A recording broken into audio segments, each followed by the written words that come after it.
Welcome to the Photography Opinion Podcast.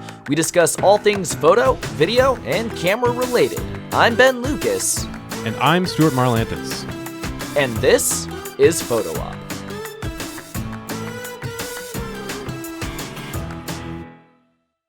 Hello, photographers! So, last episode, we talked about what lens should you get. The one that I didn't mention is a coffee cup. But today we are going to talk about something that I think will be helpful and interesting. So, photographer's block, like writer's block, but for photographers. What is it? How do you get through it? Well, photographers, like any creatives, get to points in their work where they feel blocked. They feel like they can't produce anything, and that is what we're going to discuss today. Figuring out why you're stuck and maybe things you can do or things you can try to get through that. So that's the show today. It's going to be hopefully a good show. I've certainly experienced block. I'm sure you have been, and hopefully we can help you get through it. Oh, yeah, absolutely. So let's start with kind of like, why do you get stuck? Mm-hmm. So I think that the two main reasons why people actually get stuck, one is you fall into a routine. So if you're a professional full-time photographer, and let's say all you shoot is bottles, it's just bottle, bottle, bottle, bottle, bottle, and then, by the way, you say that word too many times in a row, it loses all meaning. I think that's called semantic satiation. I think that's the term for that. I could be wrong. But if you're a portrait photographer and you just do headshots and you keep doing headshots, and you've shot, 80 realtors by now, and you're kind of just bored of doing these, stand and stare at the camera headshots, falling into that routine and feeling the lack of creativity in your work can lead to photographer's block. Mm-hmm. The other thing that I think kind of hits people is fear of failure. This one is the easiest to address, but the hardest to actually get over. Yeah. So routine is easy. You just break out of your routine, and we have a lot of tips on things you can do to help with that. The fear of failure one, my advice is super easy to say and super hard to implement. Just realize you're gonna suck. Yeah. And you don't have to show everything. Yeah, this is a big one for me. This is certainly my biggest one. Fear of failure is a constant one that causes block. To this day, it is not one that is easy for me to get over. You just kind of have to accept that your work is going to suck, or not necessarily that your work is going to suck, but that you will perceive that your work sucks. Like, it might be totally brilliant, but as we've talked about before, as you get good at something, your perception, your taste in that field outstrips your ability, and so your work always seems to suck, and you're always fearful of that perceived failure, even if it might not actually be a failure. So the first biggest step is realizing that you are your own harshest critic, and that's part of the experience, and that's just something that is just a thing in your work and always probably will be, and that's okay. This is like the third time that we've brought this up on the show, but I do have something new to add. Google Dunning-Kruger effect. Dunning-Kruger effect. Isn't that the one where you... as soon as you learn a little bit about something, you reach peak stupid, and then as soon as you learn a little bit more, you're like, oh, I actually don't know anything about this. And then you're stuck in that forever. Yep. Yeah. So that's just how it is, and the only way I think to think about that one is, one, it's okay if you feel like your work is terrible. It isn't actually. You're just going to feel that way. And two, the putting work out is far more important than believing that work is not up to your own personal standards. So the worst of those two options is definitely not to do anything, and that you should be afraid of not doing anything more than you should be afraid of your perception of your output. For sure. Yeah, I think the other part that goes with fear of failure is it's not just, your perception of stuff, but it's if this is bad, why even bother? Well, you bother because you're going to learn things. You're going to try new things. It will help you get out of that rut, and maybe it won't be bad. So Exactly. one example that we have is I wanted to do an underwater fashion shoot, which none of you will ever see because it was a complete and utter failure. We might reattempt that at some point. Who knows? We will reattempt that at some point. I guarantee it. But yeah, the very short version of it was like, yeah, we can definitely try that. But we underestimated how much light actually dies distance-wise underwater. So even though I thought I had powerful enough lights, I did not. I was trying to do it with a GoPro because I didn't have an underwater housing. And I just realized how finicky and wide-angled the GoPro actually was that like couldn't get the compositions that we wanted. We didn't have fashion tape, which was an issue for our female model because the clothes were not sitting how we wanted it to. We remembered to bring one set of weight belts, but we didn't bring a second one for me, so I couldn't even get underwater to meet you. There was just a whole list up of and down. there was just a whole list of failures on that shoot that ended with completely unusable footage at the end.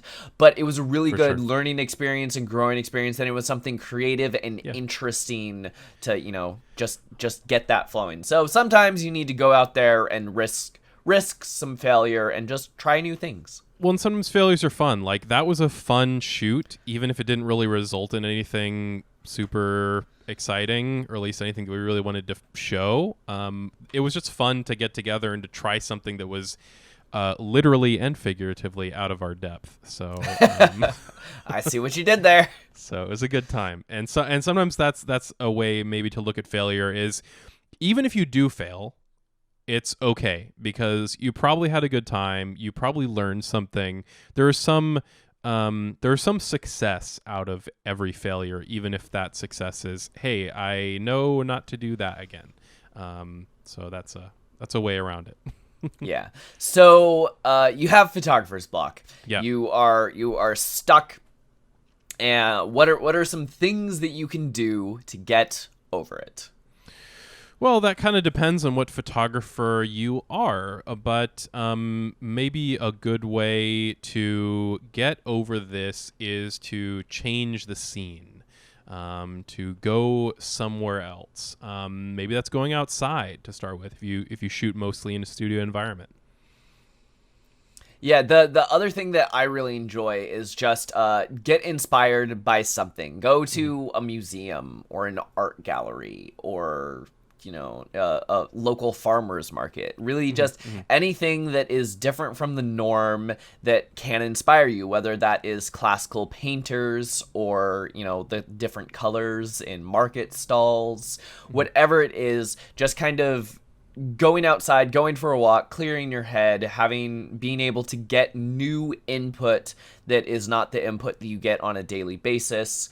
These are all interesting and creative ways that you can kind of think outside your current thinking. And right now, I realize that going outside or going to a museum or art gallery might be difficult or impossible with the coronavirus situation. I just gave you terrible advice, didn't I? But that's okay, because people have lots of work online. They still post their work online consistently. You might want to just go and look and search and see what people are doing. Maybe save some of those things. Keep a folder or an album somewhere of work that inspires you, that you think is really interesting. Maybe you just like looking at it. Maybe you want to replicate it or add some aspect of that work to something you want to try in the future. So sure, if you have to socially distance, which I feel your pain, there's still thankfully the internet to help expose you to further inspiration. We live 20 minutes away from each other, and we're still doing this over webcam. Yes. So if that tells you anything. Yeah, and it's very inconvenient. But yeah, it's just something we have to work through, and you can still find that inspiration online. Yeah, just keep keep some notes, keep some examples of what inspires you, and build on that over time so that you I can absolutely work through this. have a folder of stuff that inspires me, and it is everything super random from hyper realistic, amazing like hockey sports shots to a bunch of cool moody boudoir light and shadow type details to just completely weird, abstract, off the wall stuff. I will say like one campaign that marketing campaign that I absolutely loved was the what was that denim jeans Be Stupid? Mm-hmm. I forget what brand it was now, but that Be Stupid campaign, I absolutely loved that campaign to no end. But yeah, whatever it is that kind of just like sparks creativity and thinking, whether it is like you mentioned, just a technique. There are like these boudoir photos, and it's like, okay, but unless you have someone in that shape with that lingerie in that room, you're never getting that photo. But what I really like about this is this composition, or what I really like about this is the way that the light from the Venetian blinds kind of plays across the face and neck. So whatever it is about that thing, you can take that one thing and then incorporate it into your own work and make something new. Yep. And if your inspiration folder isn't full of Laowa probe videos, then you're doing it wrong. Please, Laowa, send me one of those lenses, please. We're getting one of these one day. Yes. We're sponsored or something. This is ridiculous.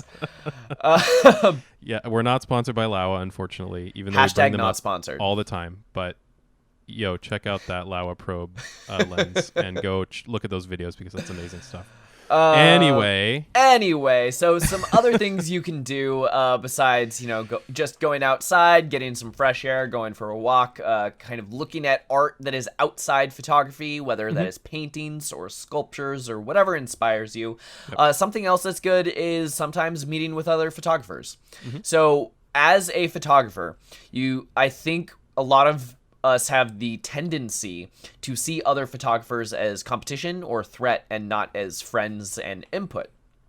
So if you see other people as friends or creative input and you go hang out with them, they are going to have different specialties and backgrounds and skills. So you might pick something up by just kind of being in their vicinity and learning from them. Or you might find something interesting of just a way that they tackle the same subject you do, but you're going to get two different photos because you envision it, so you can kind of learn a new way of thinking from them. So there are a lot of good things that you can get by just kind of meeting with and talking with other photographers. Yep, that's why this podcast exists, because we met and eventually we decided, hey, we've got different skills in things. How should we apply that to something Let's that do a will lot of cool stuff together. help others? And we did lots of projects together, and eventually I started getting irritating about starting a podcast, and then you said, okay, let's start a podcast, and I said, okay, let's do it. So that's what we're doing. Sometimes finding other photographers leads to cool projects that you do together, and even if it doesn't, you're certain to learn and find some cool things going on. So it's worthwhile reaching out to others. Yeah, kind of on that vein is if you are in an area where you're kind of like, oh, well, I don't know any other photographers, there is a TFP group in your area. So here in Seattle, there's one called SOS. It's Seattle Open Shoots. They are, I will say in one breath, they are both selective and not selective. If you say, I would like to shoot, great. You can go join that group, but they do vetting just to make sure that they can kind of keep out creeps and guys with cameras from that group, which I believe we'll be talking about next episode.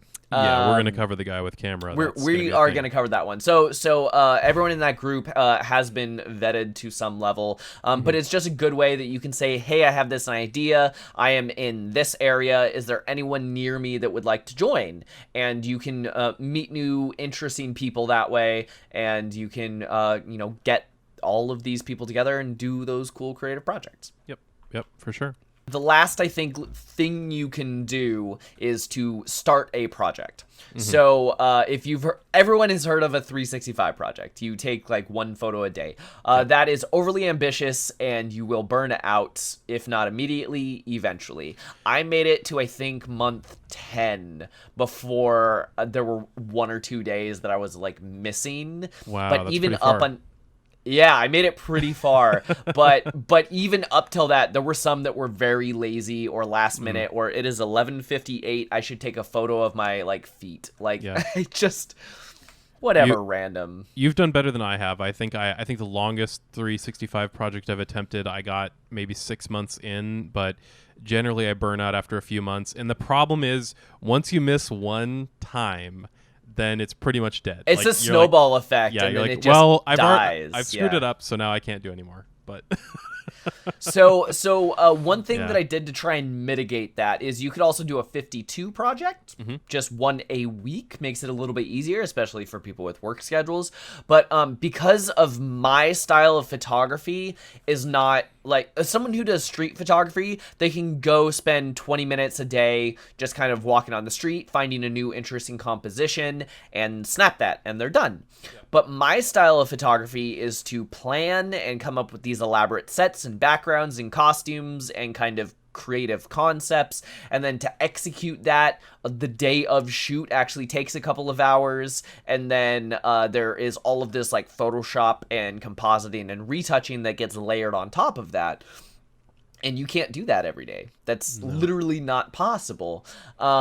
So one of the things that I tried to do is 12. One of these big, huge, crazy projects a month. And that is actually what was born into my pinup calendar. I'm like, if I'm going to do one a month instead of just doing something, because the thing is, I did that. I did one a month and they were all completely random and no one cared. And then I was thinking, like, what is a way that I can kind of continue this? Because that did give me creative juices to get outside my comfort zone and do something. So by giving that a cohesive concept instead of just making 12 random disconnected things, I'm like, oh, I'll do a calendar. It's easy. And then now I can do this with a purpose and getting other people involved and invested in it, because all of my models were excited to be in a calendar and have a calendar. And I got a bunch of people coming out of the woodwork saying, hey, I'll assist you for free because this is fascinating. I want to see what you're doing. I want to kind of learn from you. I would also love to have one of these calendars. So just doing something like that. It isn't very, like, you don't have to make a physical product out of it. You don't have to do a Kickstarter or anything, but just making some cohesive theme for yourself and setting a very low bar. So for me, 12 in a year is like, that's attainable. That's reasonable. If you set it an unreasonable goal, you won't make it. Yep. And you'll feel like a failure, and it'll set you back rather than setting you forward. Agreed. Work your way up. Like, if you really want to get to a 365, start with the 12. Maybe then do a 52. Maybe then you could do a 365. But depending on your work, you shouldn't feel like 365s are the only option. Like Ben said, he works on really complicated shoots, and a 12 or maybe a 52, depending on what you're working in the space you're working, could make a lot more sense and really fit with your work and your style better than trying to chase those 365s like so many other people do. So let's assume that you can't do a 365. Let's assume that maybe you can't even do a 52 or a 12. We created a list of some challenges that you can give yourself. So there are many of these lists already on the internet. All you have to do is Google like photography homework or photography challenges or something, and you'll find everything from the actual like homework assignments of like learn how shutter speed works to learn how that works. Well, if you're a little more advanced and that is not kind of the skill or talent area where you're like, I already know all that. We came up with some other interesting challenges that you can kind of give yourself to just help that creative juices. Some of them were homework assignments that I actually had, and some of them were things that I found while I was researching this episode that I thought were helpful. So one of them is pick a color. So this is another one where you can do a series of them. Again, it doesn't have to be 12. Maybe you do like 3 or 4. So if your first color is green, you just go out and you try and find compositions where you're filling the frame with that color. And then maybe you do red, and then maybe you do blue. And so forcing yourself to look for something very specific like that.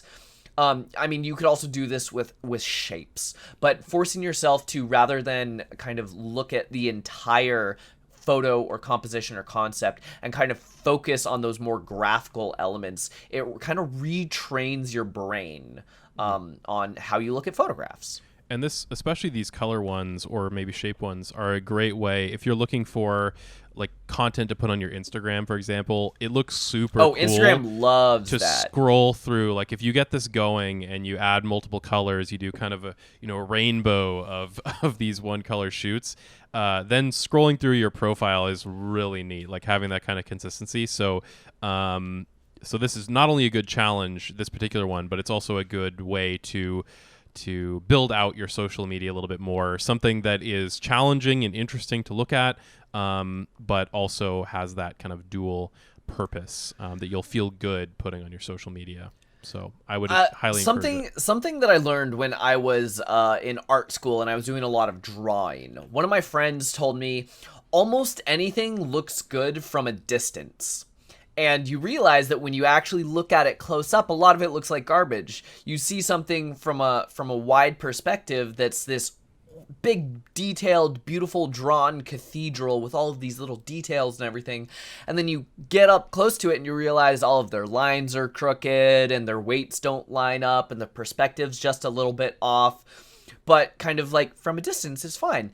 And the reason why I bring this up is because if you do a challenge like this where like, I'm going to shoot 3 green compositions, put them on Instagram, then 3 yellows, then 3 reds, then 3 purples, then 3 blues, this individual photo itself does not have to be the best, mind-blowing, show-stopping photo you've ever taken in your life.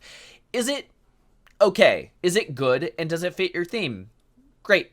Throw it up there, because as people step back and they look at and scroll that feed, it is going to look gorgeous.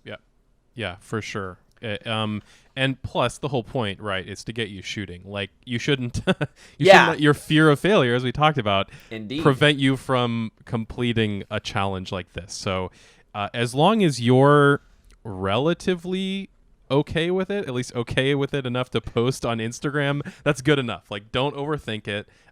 It's really the experience and the consistency and the journey of somebody following along with that challenge than it is about, oh, this is the most perfect green photo I've ever seen. For sure. Yeah. So some other challenges you can do. Give yourself something technical that you haven't done before. So if you're a natural light shooter, that could be specifically using lots of flashes. For me, I think it would be something like astrophotography. Mm-hmm. What would be something technical that people can kind of pick up that most people haven't done? Well, I certainly think this is actually something, sneak preview, not necessarily for this show, but for us as people. We're noodling on some fun macro shoots, and macro is something that I've shot a little bit of that I enjoy, but it's still a substantial technical challenge almost anytime you do macro, even if you're relatively comfortable with it. So that might be something that would be good for somebody to break out of their rut a little bit.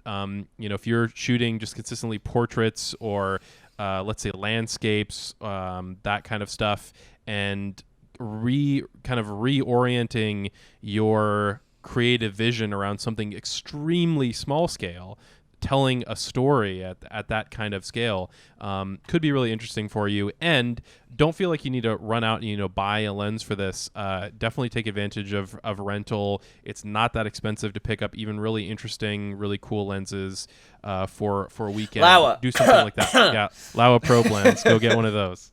Anyway, so hashtag not sponsored. Yeah, sadly not Yet. sponsored, unfortunately. So that's something to start with. I think is macro is really fun. I think it can be very rewarding. It's one of those things that even if it's not the most technically perfect photo ever, as long as you got a subject, you're telling a story, you got something in focus, it just looks really cool, even if it's not the most technically amazing thing ever. So that I think is like a low risk, high reward style photography, and I don't think that many people do it really. I mean, yeah, there's a lot of macro out there, but at least I might be self-selecting, but among the people that I know, not very many people do macro. So I it's worth a think shot. macro is something that a lot of beginners kind of get into. Yeah, and they never come a lot back of people to it. start shooting macro, and then once they do their first portfolio review, and you're like, yeah, don't shoot a bee in a flower, because if you shoot a flower, it better be the most amazing photo of a flower I've ever seen my entire life. Otherwise, you shouldn't show it. Yeah. That's just kind of just like flowers, just kind of like, yeah, it's a flower. Like, what did you do to make this photo special? And so they get that critique and they get deflated, and then they never go back. Yeah. So yeah, that is one of those things that I think you're absolutely right. Not a lot of people do once they've kind of gotten over that hump. And yeah, if you shot dove into macro it. in the past and you're like, okay, I'm over that, like, you don't have to be over it. You can come back and try it again. You might be surprised at what you're able to accomplish. And you've learned more now. You'll shoot it differently than you did then. Yeah, exactly. But speaking of kind of finding these objects to shoot, something else that's interesting is find one thing and shoot it 20 different ways. So if you have like an apple, you could shoot just a clean white photo of an apple, and then you could do a like Renaissance painting version of an apple, and then you could do what if this were an Apple logo version of an apple, and then you could do a macro shot of the apple, and then you could do the apple like floating in midair, and then and I just listed a bunch of different things. But the thing is, by the time you hit 10, 15, then you're really having to work hard, and you're really having to dig deep and flex to get those, like, okay, I've already shot this one very banal object a bunch of times. What else can I do to make it interesting? Yep. So giving yourself a challenge like that, where you just take an object and try and shoot as many different versions of it as possible while they all look vastly different, it'll help your lighting, it'll help your composition, it'll help your creativity.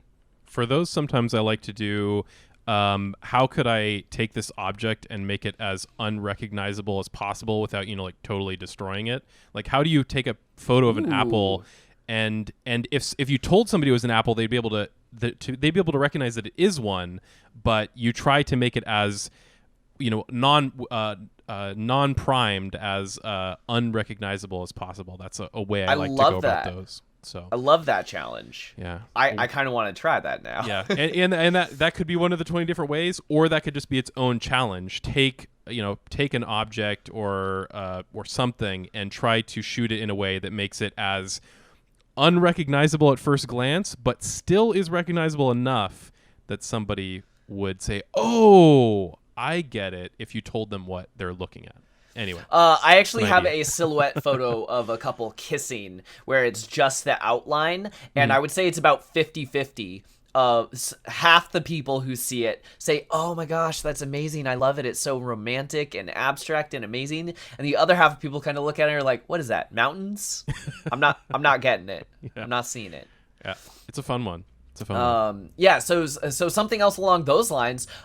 Shooting abstract. Whether that is just a light pattern on a wall, or a texture of concrete, or just like the way that glass blocks kind of diffract the image behind them. Just shooting something that's not necessarily an object, but kind of like art for its own sake, kind of like a more like modern art gallery style of photography. Because a lot of people aren't used to shooting that. They're used to shooting very clearly defined subjects. So that's a way that you can kind of open yourself up to new compositions and new ways of doing things. Yeah. Something that I did in art school that I found very helpful: sit your butt in one spot for an hour. See how much you can shoot with like one lens in that one spot for an hour. So you'll get the wide shot in front of you, and you'll kind of look up and look down, and then you'll zoom in, and you'll see like, oh, that's interesting and that's interesting, but then you'll really have to force yourself to inspect all the different angles and vantage points and compositions and lines. And when you stare at something long enough, it kind of breaks it down into its parts. And it just kind of helps you see things a little bit differently and helps kind of force that creativity. Because after you've been there for 20, 30 minutes, you're like, what am I doing? How many different ways are there to shoot this electrical junction box on a wall? Oh, there are more. I guarantee it. There are always more. Kind of a little bit more for you video shooters out there, just because I'm a video guy frequently, is do a shoot inspired by music. We talked about inspiration before from other artists, photographers, art, painting, sculpture, whatever. Pick a song and do a shoot inspired by that. Now, you could totally do a still shoot inspired by a song too. Make a make a gallery. Not necessarily this needs to be a public gallery, but a gallery where you're inspired by a piece of music. You listen to that piece of music and scroll through all these stills that you've made. But you could also do essentially a music video, right? That's kind of what I'm getting at the end of the day is you take a song, piece of music that you really enjoy, and shoot some video around that and cut it to the music, and it's likely copyrighted, so you likely can't post it anywhere or show it to anybody online. It only have to be an in-person kind of thing, but it might stretch your abilities as an editor. It might stretch your abilities to shoot video and tell a story around this piece of music. It could be a very fun one to do if you're mostly shooting other stuff. You're doing like corporate videos, interviews, that sort of stuff. Try something a little bit more abstract, a little bit more creative around a piece of music. And for those of you who have absolutely no interest in shooting video, this still applies. You can pick a song and you can listen, and maybe it's a single lyric, or maybe it's like the way a riff makes you feel and you want to evoke that feeling through a photo, or maybe it's kind of the overall arcing theme of a song that you want to kind of express, or you might take a song and do it more literal. On an iron horse I ride. Cool. Let's do like a cool like knight steel steampunk horse thing. Like there's so many different things that you can do. I love shooting to music. Actually, when I'm editing, I have to listen to music that matches the style and feel of the thing I'm editing. Otherwise, my editing is just a little bit off. That's a really good one. I like that one. Super powerful. Something else you can do is give yourself a restriction. So whether that is I'm only allowed to shoot with this one prime lens, or I have to shoot black and white, or I have to shoot in manual mode, or I have to shoot low key or high key, or I'm only allowed to shoot things that are above my eye level or below my eye level. You get the idea. I'm only allowed to fill the frame. I have to get very close, and the entire subject has to fill every single pixel. So if you're shooting like a person, if you've seen the beauty editorials where they're showing like the makeup and everything, that fills the entire camera frame. Or you have to do negative space. At least, 75% of the frame has to be like empty or void or non-subject. There are a lot of these different self-imposed restrictions you can do to kind of force that creativity. It's a little bit, contrived, but that's kind of the point. And you're forcing yourself to find something interesting within that restriction. Yeah. Sometimes choices are paralyzing. You're like, well, I could do anything, so what can I do? It's like, well, take all of that away. I can only do this one thing, so figure it out. That's true. When you have everything at your disposal, you don't know where to start. That is choice paralysis. Exactly. It's like anyone who's ever tried, shopping for something online, and they're like, well, there are 100 different things I can buy. At some point, you just got to be like, nope, it's gonna be one of these. And this is easier early on when you don't have as much gear and you are kind of restricted by default. But it's easy in photography to kind of forget your roots, forget the restrictions you used to have. When you, if you're lucky enough that you have a decent amount of gear, lighting, cameras, lenses, you get that, like we've said, the choice paralysis. And this is kind of a get back to your roots.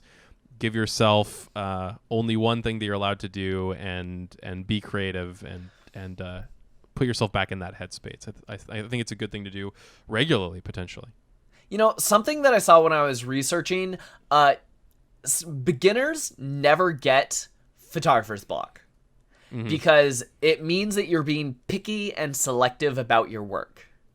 So when you're a beginner and you're not self-editing and you're just kind of doing everything, you don't have photographer's block because you can shoot anything and everything and it's all fair game. But it really is like once you get experienced enough to be picky and selective about not only the things you show, but the things that you even think are worth picking up your camera for, that already shows kind of a level of expertise and confidence that like, I am this high, what else is there for me to do? So I thought that was really interesting. It's a good one. Yeah. It's that I don't know, I feel like almost any hobby, any skill, when you're at the beginning and you don't, it seems like an infinite space that you can expand into. It's so easy to just kind of run in any direction and feel excited about that. But you start to, it's kind of unfortunate. You start to close yourself off as you know more about something, and that really can get you stuck long term. So yeah, putting yourself in that either restrictive sense or putting yourself in the thought, in the mindset of a beginner, can help you get unstuck. All right, I think this has been an amazing episode, but I do have kind of one last challenge that you can give yourself before we sign off for this week. So give yourself a client brief. So if you are an experienced photographer or a full-time photographer, give yourself a brief that you would love to have. So you're like, I would love to be hired by Nike, but I only get hired by, all of these real estate agents.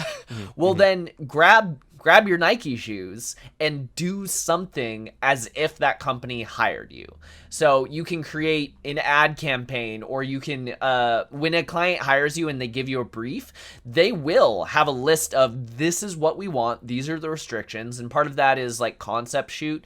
But the other part of that could be just, you can even ask your friend of like, pretend you work for Canon.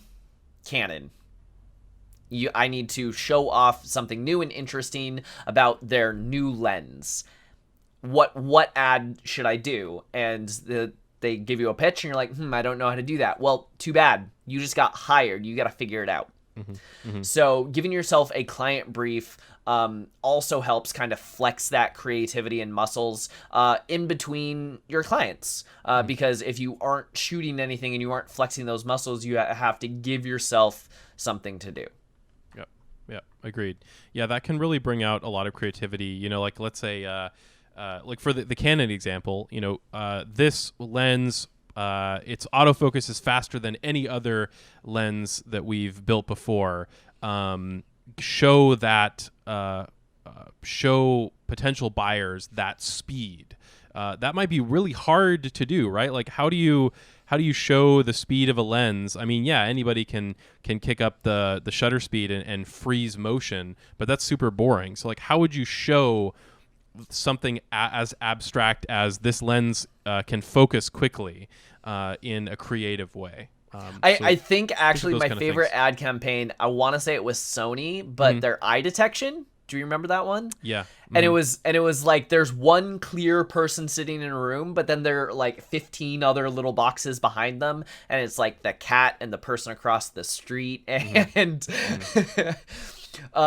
so yeah, there's so many different ways that you can fulfill a creative brief, and that just helps kind of lift you up and give you something to do and help get you out of your current rut. I think sometimes, definitely when I've been in a rut, the thing that has gotten me out of it is having something to do. So I get into a rut if there's a long stretch without clients, or if there's, I just shot a bunch of stuff and my next wedding isn't for another 3 months. Like, what do I do? Type thing. That definitely happens over the winter. So yeah, and especially with COVID right now, I think a lot of us have been sitting at home not shooting a lot. Yeah. So I feel like this is a good appropriate one to talk about, because I myself have not actually had any clients for several months because all my weddings got canceled. And along those lines, like I feel like I have to share this. If you're like many of us going through coronavirus and you haven't had the output that you've wanted to, or you've thought that this time would be great to learn something or make something or have some sort of output, and you haven't had that happen, it's okay. We're all kind of paralyzed by this situation right now, and you shouldn't feel guilty that you're under the same, stress, the same kind of paralysis of coronavirus that we're all experiencing. And don't certainly take this show that we've discussed today as inspiration, as a way for you to break out of that, and do not take it as us criticizing. We are right there with you. We have had a heck of a time having any creative exceptional output at all. Taking care of coronavirus. yourself and your physical health and your mental health is more important than creativity and output. Exactly. That is the next level on that hierarchy of needs. Yeah, so that's exactly what I was when going you are ready to get back to being creative, and you feel up and energized, and you're like, I'm gonna do something today, I'm just not sure what, come back to this episode. Give us a listen, and we hope that you find it helpful and uplifting, and help kind of get you back going on that journey. Exactly. Yeah, we'll get through this. It's okay that it takes some time.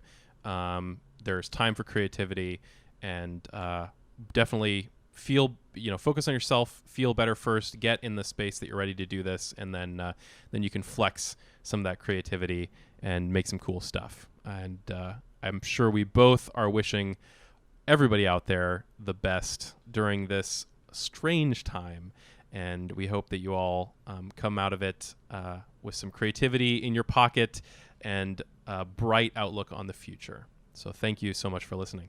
That was beautiful, and we'll see you next week. If you have questions or ideas for future episodes, you can email us at hello@photo-op.show. Watch us on Ben's YouTube channel at NomCreative. As in Om Nom Nom. Share this with a friend, and you can listen to Photo Op anywhere podcasts are sold. Or download it. 'Cause it's free.